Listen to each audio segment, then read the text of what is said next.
ಮತ್ತೊಮ್ಮೆ ಜಾರಕಿಹೊಳಿ ಬ್ರದರ್ಸ್ ಹಾಗೇನೆ ಹೆಬ್ಬಾಳ್ಕರ್ ಮಧ್ಯದಲ್ಲಿ ಫೈಟ್ ಶುರುವಾಗಿದೆ ಟಿಕೆಟ್ ವಿಚಾರವಾಗಿ. ಬೆಳಗಾವಿ ಕಾಂಗ್ರೆಸ್ ಅಭ್ಯರ್ಥಿ ಆಯ್ಕೆ ಬಗ್ಗೆ ಒಮ್ಮತ ಮೂಡ್ತಾ ಇಲ್ಲ. ಲಕ್ಷ್ಮೀ ಹೆಬ್ಬಾಳ್ಕರ್ ಹಾಗೇನೆ ಜಾರಕಿಹೊಳಿ ಬ್ರದರ್ಸ್ ನಡುವೆ ಟಿಕೆಟ್ಗೋಸ್ಕರನೇ ಇದೀಗ ಫೈಟ್ ನಡೀತಾ ಇದೆ.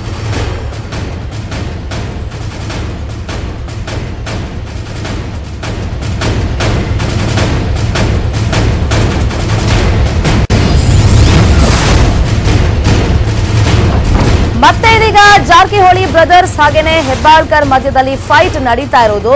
ಈಗ ಬೆಳಗಾವಿ ಕಾಂಗ್ರೆಸ್ ಅಭ್ಯರ್ಥಿ ಆಯ್ಕೆ ವಿಚಾರದಲ್ಲಿ ಒಮ್ಮತ ಇನ್ನೂ ಮೂಡ್ತಾ ಇಲ್ಲ.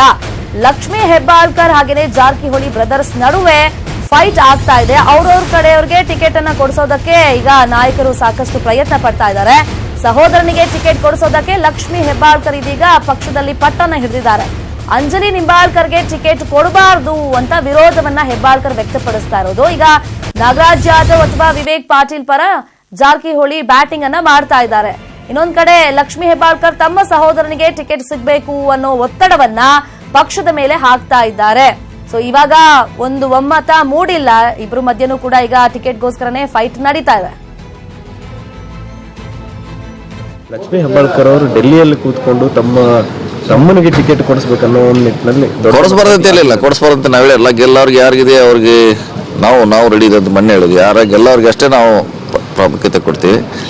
ಗೆಲ್ತಾರಂತೂ ಎಲ್ಲರೂ ಕನ್ವಿನ್ಸ್ ಆದ್ರೆ ಹೈಕಮಾಂಡ್ಗೆ ನಮಗೆ ಮುಖಂಡರಿಗೆ ಖಂಡಿತವಾಗಿ ಅವ್ರ ಪರವಾಗಿ ಇದ್ದೇ ಇರ್ತೀವಿ. ಇನ್ನೊಂದು ಕಡೆ ಟಿಕೆಟ್ ಸಲುವಾಗಿ ಲಕ್ಷ್ಮೀ ಹೆಬ್ಬಾಳ್ಕರ್ ಮಾಡ್ತಾರೆ. ಯಾಕಂದ್ರೆ ಇದೇನು ಹೊಸದೇನೆ ಇಲ್ಲ. ಹೈಕಮಾಂಡ್ ಹೋಗಿ ಇನ್ಫ್ಲೂಯೆನ್ಸ್ ಮಾಡೋದು, ಅಲ್ಲಿ ಲಾಬಿ ಮಾಡೋದೇನೋ ಕಾಂಗ್ರೆಸ್ನಲ್ಲಿ ಬೇರೆ ಪಕ್ಷದಲ್ಲಿ ಏನು ಹೊಸದಲ್ಲ. ಅವ್ರು ಮಾಡಿರ್ಬೋದು, ಏನತ್ರಾಗೇನು ತಪ್ಪಂತ ಹೇಳಿಕ್ಕಾಗೋಲ್ಲ.